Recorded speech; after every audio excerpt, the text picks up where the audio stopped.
दोस्तों आज मैं बात करने जा रहा हूँ भारत के सबसे बड़े म्यूजिक कंपोजर्स में से एक, 2 ग्रैमी अवार्ड और 2 ही एकेडमी अवार्ड जीतकर पूरी दुनिया में भारतीय संगीत को पहचान दिलाने वाले इंसान अल्लाह रखा रहमान के बारे में, जिन्हें हम उनके शॉर्ट नेम AR रहमान के नाम से जानते हैं। AR रहमान भारतीय composer, singer, song writers, music producer और म्यूजिशियन हैं, जिन्होंने हिंदी, उर्दू और तमिल जैसी कई और भाषाओं में भी म्यूजिक दिया है। लेकिन दोस्तों, क्या आप जानते हैं कि AR रहमान का नाम शुरुआत में AS दिलीप कुमार था। काफी कम उम्र में ही उनके पिता की मृत्यु हो गई, जिसके बाद उनके ऊपर मुसीबतों का पहाड़ टूट पड़ा। यहाँ तक कि उन्हें म्यूजिक इंस्ट्रूमेंट किराए पर देकर घर का खर्च चलाना पड़ता था। शायद ये सभी बातें आपको नहीं पता होंगी। तो चलिए दोस्तों, अपने जबरदस्त म्यूजिक से देश का नाम रोशन करने वाले AR रहमान की पूरी लाइफ जर्नी को हम शुरू से जानते हैं। तो दोस्तों, इस कहानी की शुरुआत होती है 6 जनवरी 1967 से, जब तमिलनाडु के चेन्नई शहर में AR रहमान का जन्म हुआ। उनके पिता का नाम RK शेखर था, जो कि तमिल और मलयालम फिल्मों में कंपोजर थे, और उनकी माँ का नाम करीमा बेगम। अब चूंकि रहमान के पिता भी म्यूजिक इंडस्ट्री से ही जुड़े हुए थे, इसीलिए उनका इंटरेस्ट भी शुरू से ही संगीत में हो गया। वे अपने पिता के लिए भी कभी कभार कीबोर्ड भी प्ले किया करते थे।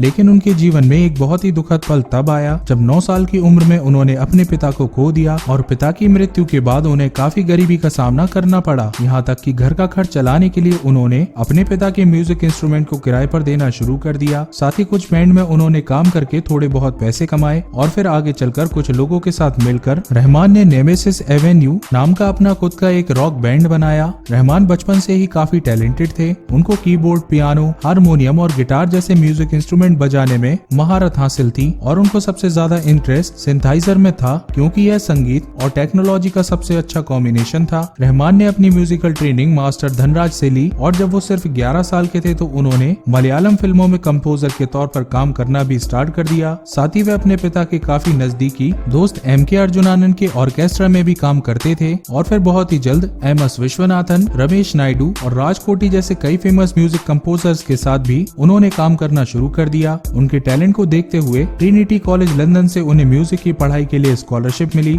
और फिर आगे चलकर मद्रास में पढ़ते हुए रहमान वेस्टर्न क्लासिकल म्यूजिक में डिप्लोमा के साथ ग्रेजुएट हुए। दोस्तों, वैसे तो AR रहमान 1989 तक AS दिलीप कुमार के नाम से ही जाने जाते थे, लेकिन 1889 में किसी कारण की वजह से वह अपने पूरे परिवार के साथ इस्लाम से जुड़ गए, और उन्होंने अपना नाम बदलकर AR रहमान यानी अल्लाह रखा रहमान कर लिया। रहमान ने अपने करियर की शुरुआत एड्स और डॉक्यूमेंट्रीज के लिए म्यूजिक कंपोज करके किया, और फिर 1992 में मणिरत्नम ने उनको अपनी फिल्म में म्यूजिक कंपोज करने का ऑफर दिया, और रहमान भी इसके लिए तैयार हो गए। और इस मूवी में उनके दिए हुए म्यूजिक के लिए नेशनल फिल्म अवार्ड में बेस्ट म्यूजिक डायरेक्टर उन्हें सिल्वर लोटस अवार्ड मिला। टेक्नोलॉजी से काफी लगाव रखने वाले AR रहमान ने 1992 में ही अपने घर के पीछे पंचातन रिकॉर्ड इस नाम से म्यूजिक स्टूडियो बनाया, जो कि न केवल भारत का बल्कि एशिया के सबसे हाईटेक स्टूडियोज में से एक था। दोस्तों, AR रहमान का म्यूजिक कंपोजिंग का तरीका औरों से बिल्कुल ही अलग था। शायद लोगों को उनकी यही बात अच्छी लगती रही, और वे सबके चहेते म्यूजिक कंपोजर बन गए। आगे चलकर रहमान ने बॉम्बे, द उर्वन कथालन, धीरुदा और जेंटलमैन जैसी कुछ तमिल फिल्मों में अपनी जादुई संगीत का छाप छोड़ा,